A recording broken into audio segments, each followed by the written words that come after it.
I just think that the Philippines is the best outsourcing destination. They have incredible English. All the street signs here are in English.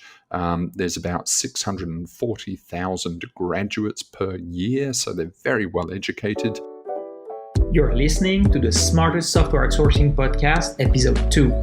Whether you're a CTO interested in boosting the performance of your remote development team, a business owner looking for outsourcing tips, or just someone curious about the inner workings of a software development company, then welcome. This podcast radio is for you. I'm your host, Frederick Joy, and today I'm pleased to receive Derek Gallimore, founder of Outsource Accelerator, the most trusted platform for business process outsourcing in the Philippines. He'll explain the ins and outs of such marketplaces and tell us exactly how his company is able to help connect businesses across the globe with the best fitted providers for their needs. Hi, Derek, and welcome to the show. It's good to have you with us today. Hi, Fred. Thanks so much for having me. So just a quick intro about Derek. Derek Gallimore is the founder of Outsource Accelerator, the leading outsourcing marketplace, and he's passionate about business and entrepreneurship. He also has built multiple successful companies and experienced the highest highs and lowest lows of the entrepreneurial roller coaster. He's a fervent advocate for globalization, remote and virtual teams, and offshore staffing. So Derek, today I'd like you to talk about your own platform, Outsource Accelerator. I believe it allows people to educate themselves about offshore staffing. So could you please briefly describe your platform and what you do? Yeah, absolutely. Thanks, Fred. I'm so passionate about this subject, so just let me know if I go on too long.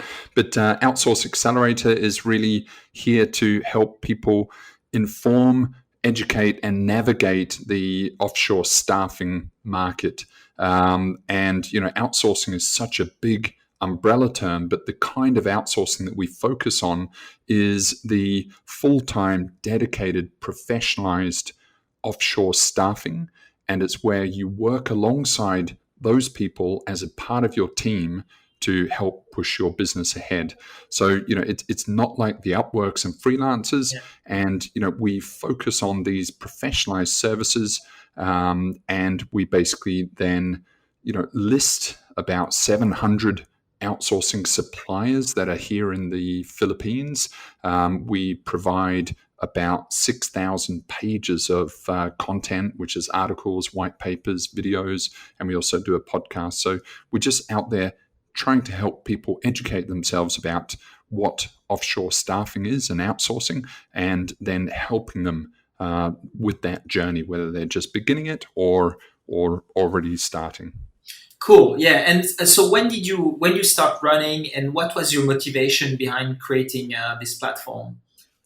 Yeah, well, we've been going about 2.5 years now. It's obviously a big platform with a lot of content. So we've been building that. In some respects, we're a bit like a media company in that, we produce a lot of content and a lot of education, a lot of information. And my motivation really, in my previous business, I had hotels and hospitality, and we were very much at the mercy of Booking.com, Airbnb to some degree, and Agoda and those sort of platforms. What I realized is those platforms, they're a bit of a double-edged sword, but they make it extremely easy for the consumer to orientate around the market, to navigate the market, to shop with confidence and trust in the market. And obviously by the success and ubiquity of Booking.com, you can see that the consumers have voted that they like browsing hotels and these things on these platforms. And, I've been involved with outsourcing since 2011. It's an incredible industry with incredible potential for every business in the West. But it is based in a foreign country, in a developing country, typically, and the consumers and the suppliers are spread across the world. So there's no easy platform to help people orientate and navigate around this industry. So I built the platform to hopefully make it easier, hopefully encourage more people to do it, and then make it more trusted and transparent. Yeah. So why did you pick the Philippines actually to start with that? Yeah, look, I have, out of personal interest, been outsourcing to the Philippines since 2011. I have seen the incredible success that it can bring to a business. For my last business, we had a team of about 80 people here in the Philippines, and we were running the entire business, which was basically a London-based hospitality business from the Philippines. So I can see that it can work, it can add incredible value. Why the Philippines as opposed to some of the other outsourcing destinations? Yeah. I just think that the Philippines is the best outsourcing destination. They have incredible English. It is very much first tongue English. All the street signs here are in English. There's about 640,000 graduates per year, so Yeah. they're very well educated, and they're very culturally aligned. It's a sort of a lesser known fact that they were effectively colonized by the Spanish about 500 years ago, which, for better or worse, created a sort of Catholic society, very European or Americanized society. Yes. So there's a lot of cultural alignment, and that means that they watch basketball. They're on YouTube. They have the same alignment, which means that for work or pleasure or just sort of general communications, they're very much aligned with any of the client's requirements. Absolutely agree. And we've seen this over the 10 years we've been also working in the Philippines. And so you mentioned about transparency earlier, and so can you tell us what you think your impact is on the transparency of this outsourcing industry is? Yeah, look, generally the industry, and we're not talking about Upwork and freelance. I think there's sort of potentially a lot of reason to distrust and be careful with those kind of environments. But generally, the Philippine professionalized outsourcing industry is very trustworthy. But fundamentally, there is a sort of mistrust because the Philippines is a developing country. They've probably heard about what some of the crazy things that the president does.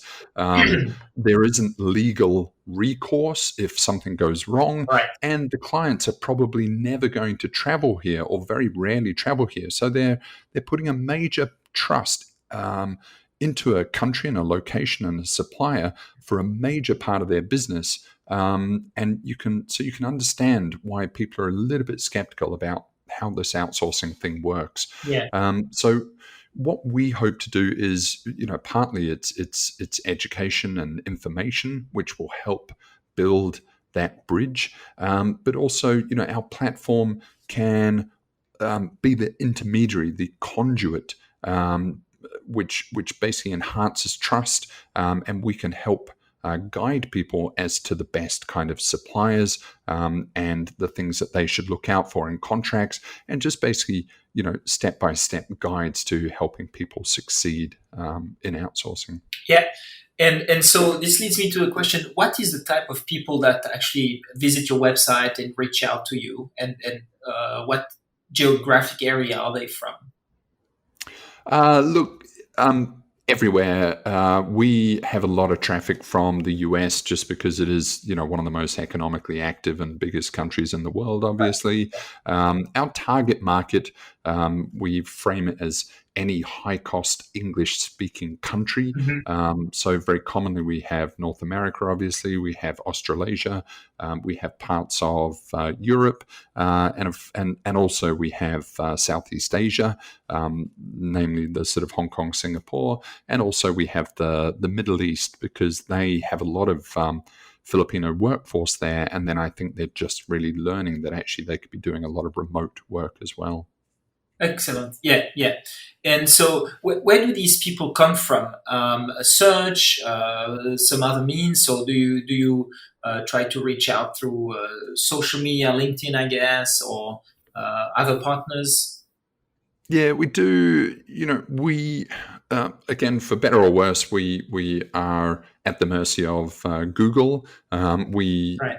rank very well in Google, and we have about 5,000 pages of content, so we're pretty sort of keyword rich. And basically, what we're trying to do is just add a lot of value so that people can see our platform. We do also list, the 700 BPOs in this country. So typically, if anyone types in a BPO name, then they can see, you know.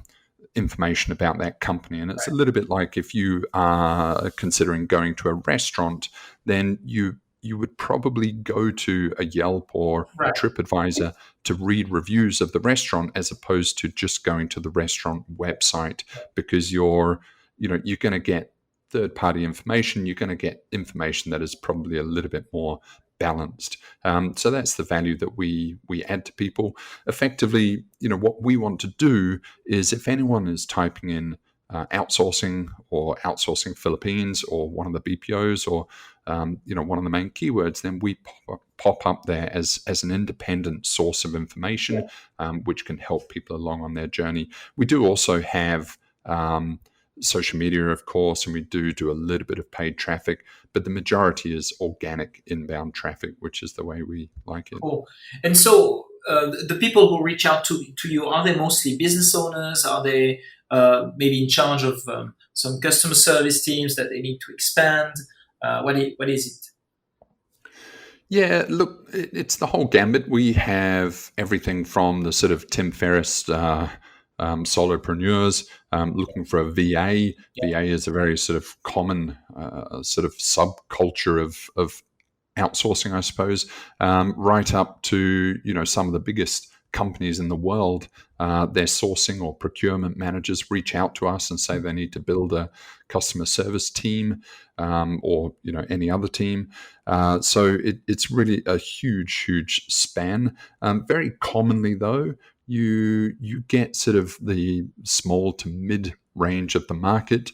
Very commonly, you get the founder or the business owner themselves inquiring. I think because offshoring is such a big, it's almost like a step change. It's not just, where are we going to get our photocopier from this year? It's quite a sort of strategic conversation people are having. So very commonly, you have the boss or the guy next to the boss doing the initial inquiries to see if this is right for them, for their business, and just trying to figure out the mechanics of that. So yeah, we entertain a huge amount of inquiries from a very broad pool of people. So, and how these people navigate through the different options they have? Because I have the feeling that they can contact you, Outsource Accelerator, directly and probably ask for some information, but they can also directly contact the businesses listed on your platform. Is that correct? Yeah, absolutely. So, there's, as I mentioned, there's a lot of articles. We have a lot of guides. We have salary comparison charts. We have, toolkits that people can download. We have outsourcing savings calculators that people can use and download. Then, of course, people can come to our website and fill in a short form with about sort of 10 or 11 questions, and then they can get 3 quotes from, the BPO partners that we work with. So there's a lot of opportunity there. And if they want to also jump on a call, they can do that with our partners, or, we can have a call with them as well to help them just orientate and I suppose sort of fine tune what their requirements are. And of course, all of the 700 outsourcing suppliers on our website, they can reach out to those people direct, so they can, do whatever they want, search, browse, or, check out some of the toolkits we have. Cool. And can you tell us in more detail what is your business model? Since it looks like you're you're helping a little bit the people who reach out to you understand better the industry, guide them through the different options, but that they can also contact directly the companies that they find on your website. Yeah, absolutely. So our business model is, I suppose, incubating at the moment. I'm not so worried about the business model will change. What we're trying to do is become the quintessential conduit or marketplace for this incredible industry. We believe the industry will sort of 30x over the next 10 to 20 years. We believe there's about another 30 million more jobs to be offshored. So we see a huge future. And if we do our job well, then we cement ourselves in the middle, helping people make this big decision and this big journey. Yeah. And then we can monetize in a number of ways. Our ideal is just to clip the ticket a tiny bit from both sides of the equation, the supplier and the client, but also provide enough value, or over provide value, so that people couldn't do without us as that sort of interface. At the moment, we have Source Partners, we have Source Pro as well, and then we can also offer consulting services and things like that. So it's a very, very fluid model. It's enough to keep the lights on, but I look to Alibaba as a bit of inspiration. They went, I think, about 5 to 7 years before they actually even started charging money to either the users or the suppliers on the platform. And I think there's a long-term value to just offering value, offering quality service, and then the monetization will eventually follow. Right. And you mentioned about the consulting services. So would you accompany the clients that are looking to outsource throughout the whole process until they're engaged with someone, and then would you follow up? How does this work? Yeah, so eventually we want this platform to be more transactional. As the industry matures and people know what outsourcing and offshoring is, then we will become almost like going to Amazon to buy a book, and you check out and it's all automated.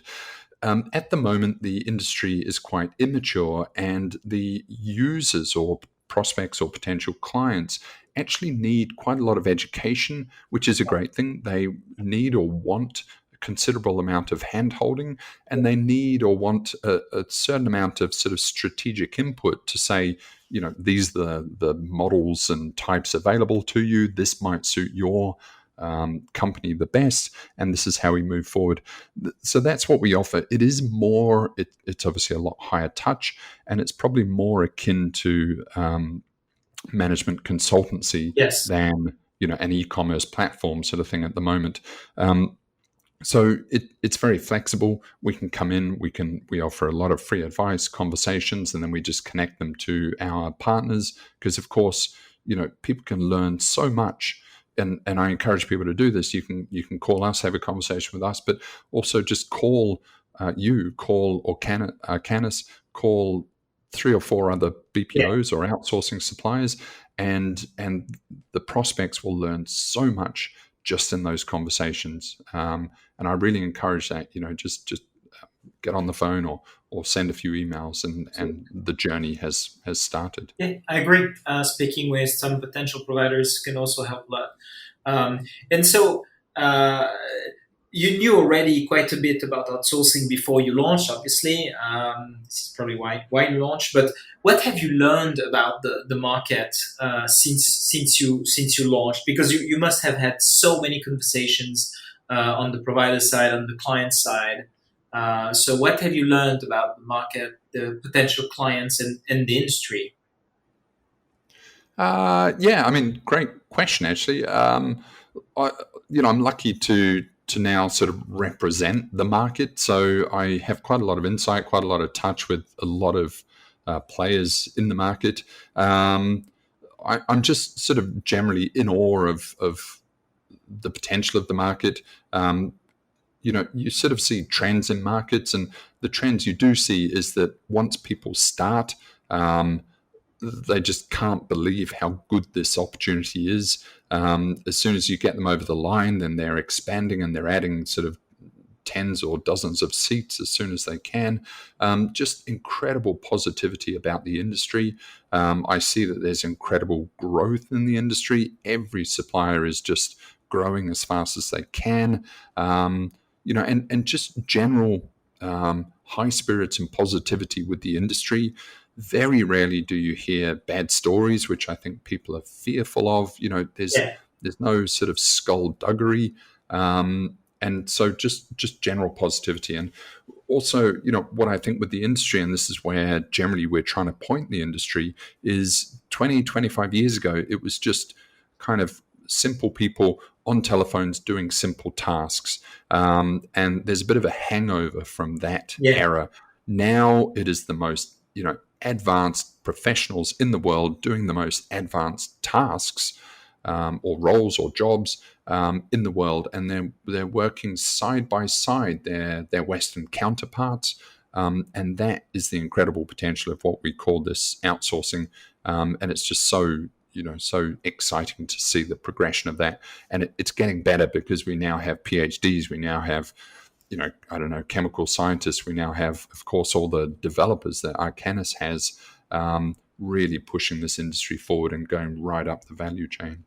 This is true, and so with all these changes that have been going on for the past few years, with better education, easier means of communication, where do you see the industry of offshore staffing headed in the next 5 or 10 years? You've said that it would grow by up to 30x in the coming maybe 20 years, but there's also this question about AI and the replacement of some like low skills jobs and things like that. What's your take on that? Yeah, I'm very impassioned by this angle. The talk in the industry generally is there's a lot of fear that it's now a sunset industry. It's on a decline. It's plateaued, and I see exactly the opposite. I see an incredible growth curve ahead of us.